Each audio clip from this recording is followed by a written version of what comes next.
फिर इन लोगों ने ऐलान किया कि अजमेर शरीफ ख्वाजा गरीबुन नवाज के मजार के नीचे मंदिर है, उसको खोद कर देखा जाए। अब कह रहा है 2.5 दिन का झोपड़ा जो अजमेर शरीफ में है वो मंदिर है, हमारे हवाले किया जाए। इधर पंडवा शरीफ के बारे में कहा, अदीना जो अदीना मस्जिद है उनके बारे में कह रहा है कि ये मस्जिद है, हमारे हवाले किया जाए।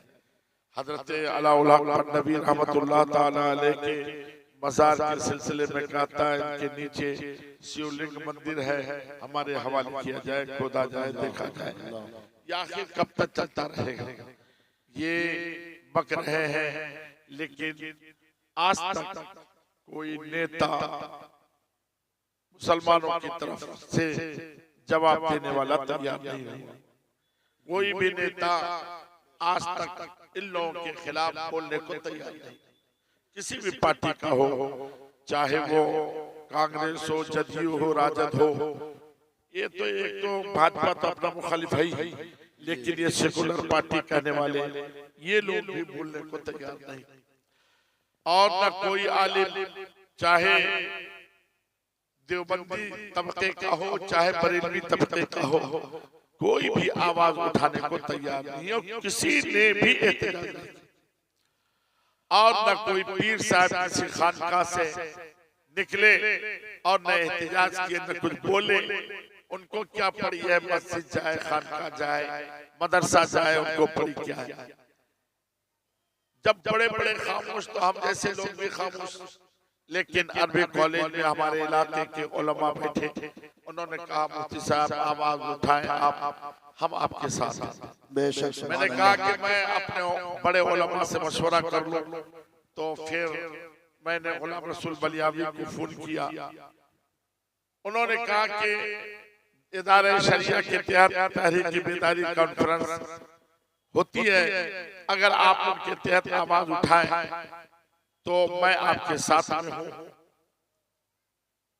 वो लोगों ने असल में हमारे उलमा ने गुलाम रसूल बलियावी को सियासी आदमी ही खाली समझ लिया है, मौलवी समझते ही। हालांकि वो बेचारा मौलवी पहले है, सियासी बात। बेशक बेशक। उनके दिल में जो हमदर्दी है वो शायद ही किसी आलिम के दिल में हमदर्दी होगी। बहरहाल मैंने उन्हें आवाज दिया, उन्होंने कहा मैं साथ हूं, आप ऐलान कर दीजिए। अरबी कॉलेज के स्टेज पर दस्तार फजीलत के मौके पर उनकी मौजूदगी में मैंने ऐलान कर दिया। ऐलान करने के बाद इत्तेफाक से मेरा वीजा आ गया। 25 दिन का बाहर ममालिक मुझे जाना था। अब क्या करूं? तरंगभूमि मैदान का मैंने इजाजत ली, SDO के पास गया, इजाजत मिल गई, DM के पास गया, इजाजत मिल गई। उनके बाद सब चीज का ऑर्डर दिया कि अखबार इश्तिहार निकाला जाए, छोटा बड़ा, और जो है बैनर 150-200 और इश्तिहार तकरीबन 16,000। अल्हम्दुलिल्लाह सब हो गया। और उनके बाद जो है रंगभूमि मैदान का इजाजत लेनी पड़ती है। 1 रोज का किराया है 10,000, तो 2 रोज का किराया देकर और उनके बाद उसको बुक कर लिया गया। बहरहाल मैं 17 दिसंबर को बाहर मुल्क निकल गया। सबसे पहले मुझे मस्कत जाना था। मस्कत गया और वहां से इराक में नजफ अशरफ और करबला शरीफ और कासमैन, और उनके बाद जो है कूफा, और फिर बगदाद शरीफ सरकार को आज़म रज़ी अल्लाह ताला के मज़ार पर हाजिरी देने के बाद फिर वहां से मैं बहरैन आ गया, और बहरैन से फिर मदीना शरीफ, और मदीना शरीफ से मक्का शरीफ उम्रा करके 10 जनवरी को शाम के वक्त में मैं इंडिया पहुंचा हूं। 11 जनवरी को मैं आराम किया और 12 जनवरी से मुसलसल निकला हुआ हूं। हर रोज 4-5 गांव में मीटिंग होती है ताकि लोग वहां जमा हो और हम दिखा सकें कि मुसलमान कौम आज भी जिंदा है।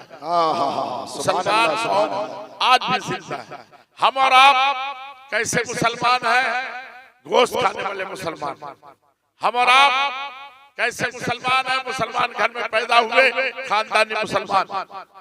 लेकिन जिन लोगों ने इस्लाम फैलाया, ये मत समझिएगा कि इस्लाम उन लोगों ने फैलाया जो एयर कंडीशन में रहते हैं। उन लोगों ने इस्लाम नहीं फैलाया जो एयर कंडीशन में रहते हैं, एयर कंडीशन गाड़ी में चलते हैं। जिन लोगों ने इस्लाम फैलाया है वो एक कंडीशन में नहीं रहते थे, उनके पास उस वक्त गाड़ियां नहीं थी, वो बिरयानी नहीं खाते थे। उन लोगों ने जो इस्लाम फैलाया है, हजरत अबू हुरैरा रज़ियल्लाहु ताला अन्हु फरमाते हैं कि जब सहाबाए किराम को खाना नहीं मिलता था तो दरख्त की पत्तियों को चबा चबा करके इस्लाम फैलाया है। इस्लाम ऐसे ही आपके पास नहीं आया है।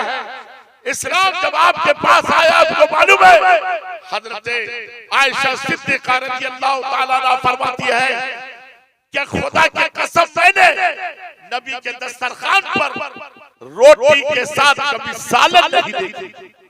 आप जब बिरयानी खाते हो, आप जब गोश्त खाते हो, आपके दस्तरखान पे है, कभी तुमने नबी के दस्तरखान को झांक कर देखा कि नबी क्या खाया करते थे?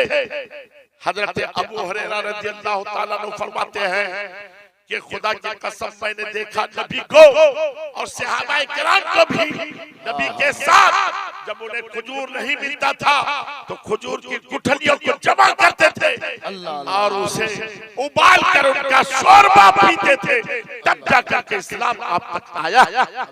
इस्लाम ऐसे ही नहीं आया। उन लोगों ने अपने बच्चे को इस्लाम के लिए कुर्बानी पेश की है। बच्चे की उन लोगों ने उनके पीठ पर उन लोगों ने कोड़े खाए हैं, तब इस्लाम आप तक आया है। हजरत उमर फारूक रज़ियल्लाहु ताला अन्हु फरमाते हैं खुदा की कसम जब सहाबाए किराम अपने कुर्ते को उठाते थे तो कोई भी सहाबा के जब पीठ को देखते थे उनके पीठ पर या तो तलवार या तो भाले या नेज़े का निशान हुआ। इस्लाम आप तक ऐसे ही नहीं आया है। मेरे दोस्त मैं आपसे पूछता हूँ, उन लोगों ने इस तरीके से इस्लाम फैलाया, आपने नबी के लिए क्या किया? आप लोगों से मैं पूछ रहा हूँ, आपने नबी के लिए क्या किया? मकान बनाया तुमने अपने बेटे के लिए, जायदाद तेरे बेटे के लिए, दुकान तेरे बेटे के लिए, तूने नबी के लिए क्या किया? अगर कल खुदा तुमसे पूछेगा तुम कलमा पढ़ते थे मेरे मुस्तफा का, मेरे महबूब को कलमा पढ़ते थे, मेरे महबूब को गालियां दी जा रही तेरे सामने में, मेरे महबूब को बुरा भला कहा जा रहा था तेरे सामने, तूने क्या किया? मैं आप लोगों से पूछता हूँ, आप उलमा किराम से भी पूछता हूँ, आपने क्या किया है नबी के लिए? धान मक्के, पैसा पैसा पैसा, तूने नबी के लिए क्या किया? क्या किया नबी के लिए? मेरे मोहतरम दोस्त इस्लाम ऐसे नहीं आया तक। हजरत बिलाल हबशी रज़ियल्लाहु ताला अन्हु जब मुसलमान हुए थे, उनका मालिक उमय्या इब्न खलफ जानते, उनको जब पता चला मेरा नौकर बिलाल हबशी ये मुसलमान हो गया, उसने बालू को गर्म किया, रेत गर्म किया, हजरत बिलाल हबशी उस पर लेटा था, पत्थर गर्म करके उनके सीने पर रख दिया और उसके बाद चढ़ गया उनके ऊपर, कोड़ा बरसाता था, हर कोड़े पर बिलाल हबशी की आवाज आती थी अल्लाह अल्लाह अल्लाह, और हजरत बिलाल हबशी कहते थे उमय्या मैं तेरा नौकर, मैं तेरा गुलाम हूं, तू मेरे जिस्म का मालिक है, मेरी जान उधेड़ दे, मेरी जान ले ले, मैं जान दे सकता हूं लेकिन ईमान नहीं दे सकता। उन लोगों ने कोड़े खाए अपने जिस्म पर, तब इस्लाम आप तक आया। इस्लाम ऐसे ही नहीं फैला, गोश्त कोरमा खाकर इस्लाम नहीं फैला है। शोबा अबू तालिब में नबी को सहाबा के साथ बंद कर दिया गया, खाना पानी बंद, राशन बंद। हजरत अबू हुरैरा फरमाते हैं मैंने देखा नबी चमड़े को पानी में भिगो भिगो कर चूसा। इस्लाम खुदा की कसम आप तक जो आया है वो ऐसे ही नहीं आ गया है। हजरत अमीर हमजा नबी के चचा, खास चचा, अपना खास चचा, जंगे ओहद में नबी के चचा हजरत अमीर हमजा को शहीद किया गया। नबी के सामने में उनके सीने को चाक किया गया। उनके सीने से कलेजे को, दिल को निकाल कर उन लोगों ने चबाया नबी के सामने में। उनके नाक कान आंख को निकाल दिया गया। तब तक इस्लाम आप तक पहुंचा है। आपने क्या किया नबी के लिए? आपने नबी के लिए क्या किया है? मेरे दोस्त यकीन जानिए, अगर नबी ने तुमसे पूछ लिया क़यामत में कि तुम मेरा कलमा पढ़ते थे, मुझे गालियां दी जा रही थी, तुमने क्या किया? है आपके पास कोई जवाब तो तैयार करके रखिए, वरना मैं आपसे कहता हूं मुसलमानों, मैं आपसे अर्ज कर रहा हूं, 2 तारीख को एहतजाजी प्रोग्राम है। ये कोई कॉन्फ्रेंस, ये कोई जलसा नहीं है। 2 फरवरी को रणभूमि मैदान पूर्णिया में एक रैली है, एक तूफान है, जो तब मुसलमान वहां 1-2 लाख जमा होंगे और उन लोगों को बताना चाहते हैं, हम दिखाना चाहते हैं कि कौम मुस्लिम आज भी जिंदा है, इनके अंदर इस्लामी खून बाकी है, ये कौम सोई नहीं है। अगर ये कौम जाग जाएगी, याद रखो कभी पूर्णिया के लोग जगे हैं तो ये 1-2 लाख लोग जमा हो गए हैं। और अगर पूरे हिंदुस्तान के 40 करोड़ मुसलमान जग जाएंगे तब हुकूमत को हिला गिरा। हमारा मुतालबा है हुकूमत से कि तुम एक ऐसा कानून बनाओ जिसमें यह कानून हो कि कोई भी आदमी किसी भी मजहबी रहनुमा की कोई बुराई न कर सके। अगर करेगा तो उनको मुनासिब सजा दी जाएगी और उनको हमेशा के लिए कैद में बंद कर दिया जाएगा। ये आईन तुम्हें आईन तुमको बनाना होगा ताकि तुम भी खुशी से जियो, हमें भी जीने दो। हम तो ये कहते हैं हमें जीने दो, तुम भी जियो। हम अमन और शांति का पैगाम वाले हैं। मेरे मोहतरम दोस्त, इस्लाम आप तक कैसे नहीं आया? एक रवायत में आता है, एक बूढ़ी औरत, अल्लाह अकबर, उनके 6 कड़ियल जवान बेटे, नबी ने फरमाया जिहाद के लिए चलो। जितने जवान थे सब निकल पड़े। उनकी बुढ़िया ने 6 बेटों को नबी के हवाले कर दिया और वो 6 के 6 जिहाद में चले गए। जिहाद में नबी को फतह हुई। लोगों ने आकर बुढ़िया को बताया कि तुम्हारे 6 बेटे शहीद हो गए हैं। बूढ़ी कहती है मुझे बेटे के बारे में न बताओ, मुझे ये बताओ कि मेरे महबूब सल्लल्लाहु ताला अलैहि वसल्लम के जिस्म में जख्म तो नहीं लगा? वो कहती है कि 100 बेटे भी मुझे होते तो मैं इस्लाम के नाम पर कुर्बान कर देती। मेरे दोस्त, इस्लाम ऐसे नहीं फैला है, उन लोगों ने अपने बेटे की कुर्बानी पेश की है। जब कुफ्फार और मुशरिकीन ने मुसलमानों को सताना शुरू कर दिया, मक्के में रहना दूभर हो गया, तो सहाबाए किराम अपनी जायदाद को, अपने घर को, अपनी जमीन को, सब चीज को मक्का में छोड़ा। तन्हा सिर्फ जो कपड़ा विश्व पर था उसी को पहनकर मदीना हिजरत कर गए। उन लोगों ने इस्लाम के खातिर अपनी जायदाद की कुर्बानी दी है, अपनी जमीन को कुर्बान किया है, अपने मकान को कुर्बान किया है। तुमने क्या किया? मैं आप लोगों से पूछना चाहता हूँ, आप लोग बोलिए, आपने क्या किया है? तुम्हारे पास क्या जवाब है? अगर अल्लाह ने पूछ लिया, मेरे दोस्त याद रखिएगा, मैं भी ये जो जगह जगह मैं मीटिंग कर रहा हूँ, लोगों को कह रहा हूँ, ये भी मैं भी लालच की बुनियाद पर, मुझे भी लालच है, खुदा की कसम मुझे भी लालच है। लालच क्या है? लालच ये है अगर कल कयामत के दिन अल्लाह ने पूछ लिया कि सुबह तुम्हें मौलवी बनाया, मुफ्ती कहता था तो तुम चौड़े हो जाते थे, काजी शरीयत कहता था तो तुम खुश हो जाते थे, मेरे नबी को गालियां दी गई, तूने क्या किया? मेरे नबी को की गुस्ताखी की गई, तूने क्या किया?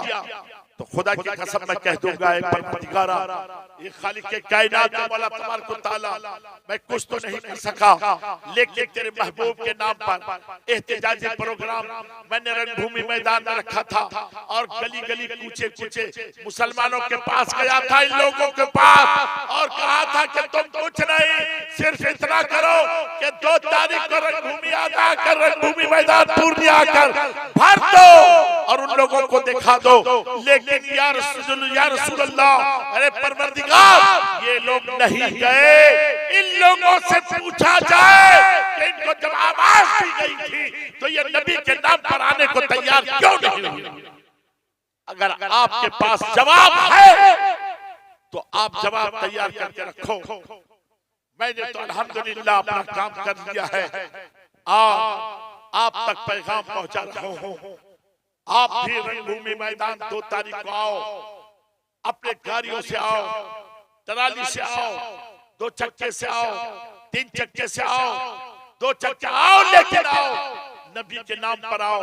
और अगर आप आ गए तो कयामत के दिन कह देना, ए परवरदिगारा, ए खालिक के कायनात, ए मौला तबारक व तआला, मेरे पास नमाज नहीं है, रोजा नहीं है, हज नहीं है, ज़कात नहीं है, नेकियां नहीं है, भलाई नहीं है, लेकिन ए परवरदिगार, तेरे नाम, तेरे नबी के नाम पर किसी ने पुकारा था, किसी दीवाने ने आवाज दिया था, 3 घंटे के लिए मैं गया था रणभूमि मैदान। खुदा की कसम, अगर तेरे जाने को अल्लाह ने पसंद फरमा लिया तो यही तेरी मग़फ़िरत के लिए काफी है, काफी। मेरे मोहतरम दोस्त, आपसे मैं पूछता हूँ, आपको अगर मौका मिले तो आप रणभूमि मैदान 2 फरवरी को आएंगे? आएंगे? नबी के नाम पर आएंगे? कहिए जरूर आएंगे। नारे तकबीर, नारे रिसालत। आज इस्लाम को आपके खून की जरूरत नहीं है, आज इस्लाम को आपकी औलाद की जरूरत नहीं है, आज मजहब इस्लाम को आपकी दौलत की जरूरत नहीं है, आज मजहब इस्लाम को आपके मकान की जरूरत नहीं है। आज आपसे मजहब इस्लाम सिर्फ ये चाहता है कि आप 5 वक्त की नमाज पढ़ो, बुराइयों से रुक जाओ और मस्जिदों को आबाद कर दो। अल्लाह तुम्हें आबाद फरमा दे। मेरे मोहतरम दोस्त, मजहब इस्लाम ऐसे ही नहीं आया है अब तक। मजहब इस्लाम इसी तरीके से आप तक नहीं पहुंचा है। मजहब इस्लाम कैसे पहुंचा मैं आपको बताऊं। मदीना में एक औरत नबी की बारगाह में आई और उन्होंने अर्ज किया, या रसूलुल्लाह, या हबीबल्लाह, मेरे जितने बेटे थे सब शहीद हो चुके, मेरा शौहर भी शहीद हो चुका है, अब मेरे पास सिर्फ एक लड़का है, मैं चाहती हूं कि आप उसे भी कबूल कर लें। नबी ने इरशाद फरमाया, तेरा एक ही बेटा है जो तुम्हारे जिंदगी का सहारा, लिहाजा उसे मत भेजो। कहा नहीं रसूलल्लाह, आप वादा कीजिए मेरे बेटे को कबूल कर लेंगे। वो गिड़गिड़ाने लगी, रोने लगी। नबी ने फरमाया ठीक है, कल ले आना। जब दूसरे रोज जिहाद के लिए आवाज लगाई गई, नौजवान आ गए, सब सब हो गए। इतने में वो औरत अपने बच्चे को भी लेकर आ जाती है और वो बच्चा 6 महीने का बच्चा है। वो औरत के पास 6 महीने का बच्चा आकर नबी को हवाले कर देती है। नबी ने फरमाया, इस बच्चे को ले जाकर क्या करूंगा? ये तो तलवार भी नहीं उठा सकता, ये तो नेज़ा भी नहीं उठा सकता, ये तो मैदान में चल भी नहीं सकता, इसको ले जाकर क्या करूंगा? वो औरत क्या कहती है? औरत कहती है, या रसूल अल्लाह, या हबीब अल्लाह, आप अपने मुजाहिदीन में देखिए जिनके पास ढाल नहीं है, मेरे 6 बेटे के बच्चे को उसी के हवाले कर दीजिए।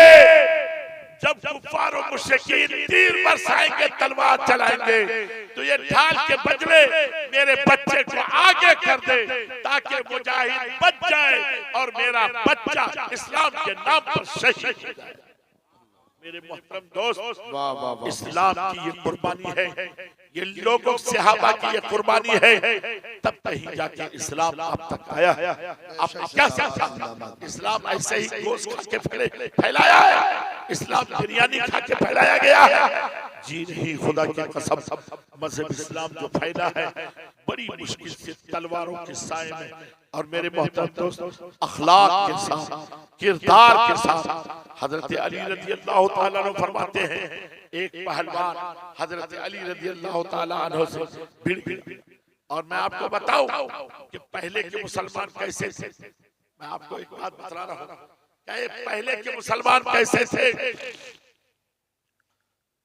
जंगे ओहद का मौका, जंगे बदर का मौका है, जंगे बदर हजरत उमर फारूक रज़ी अल्लाह ताला अन्हु मुसलमान हो चुके थे, उनका मामू मुसलमान नहीं हुआ था, खास मामू, अपना खास मामू, वो काफिरों की तरफ से लड़ने के लिए आया था।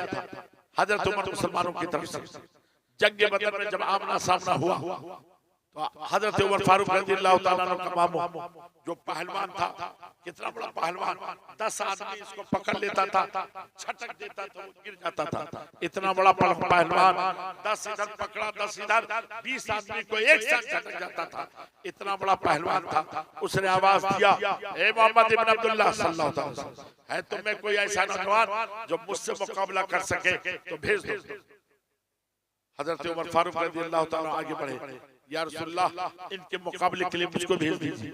आपने इरशाद फरमाया, तुम इनको जानते हो? कहा या रसूलल्लाह ये मेरा मामू है। कैसा मामू? कहा खास अपना मामू, खास अपना मामू। अच्छा तुम इससे लड़ोगे? कहा इजाजत दे दी, चला गया। जैसे ही हजरत उमर के मामू ने देखा, कहा ए उमर क्यों अपने बच्चे को यतीम करना चाहते हो, अपनी बीवी को बेवा करना चाहते हो? मेरी ताकत का अंदाजा नहीं लगता? जाओ जाओ दूसरे को भेज दो।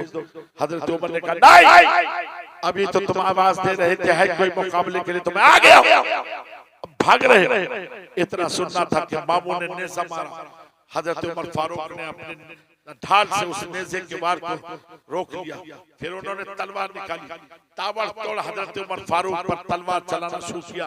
हजरत उमर फारूक रोकते रहे। एक मरतबा मौका मिल गया हजरत उमर फारूक को, तलवार उठाई और ऐसे गर्दन पे मारा कि ककड़ी की तरह उसका गर्दन उसके जिस्म से जुदा होकर नारे तकबीर, नारे रिसालत, नारे रिसालत। बिलखुसूस मेरी गुजारिश है मरानागी के तमाम तर गैर सुन्नी मुसलमानों से कि आप सबको पता है कि मस्जिद की तामीर के लिए आपसे कहा गया है, जो हजरात चले जा रहे हैं वो पैसा देकर जाएं, जो बैठे हैं वो देने की कोशिश करें। सुभान अल्लाह, सुभान अल्लाह, माशाअल्लाह, माशाअल्लाह। ये देखिए मेरे मोहतरम दोस्त, मैं हजरत उमर फारूक ने अपने मामू का वो सर नीचे से बाल पकड़ा, आके नबी के कदम पर उठा के पटका और कहा, या रसूलल्लाह ये मेरे मामू का सर है, ये मेरे मामू का सर है। मेरे दोस्त खुदा की कसम, इस्लाम ये नहीं देखता ये बाप है कि ये नाना है कि मामू है कि चचा है। इस्लाम ये देखता है जो नबी का वफादार है वो मेरा है, जो नबी का गद्दार है वो मेरा नहीं। मेरे मोहतरम दोस्त, ईमान इस तरीके से होना चाहिए, ईमान इस तरीके से रहे। इसलिए मैं आपसे गुजारिश करता हूँ कि आज मजहब इस्लाम को आपके किसी चीज की खून की जरूरत नहीं है, औलाद की जरूरत नहीं है। या तो मस्जिद के लिए चंदा मांगा जाता है तो पैसा नहीं देता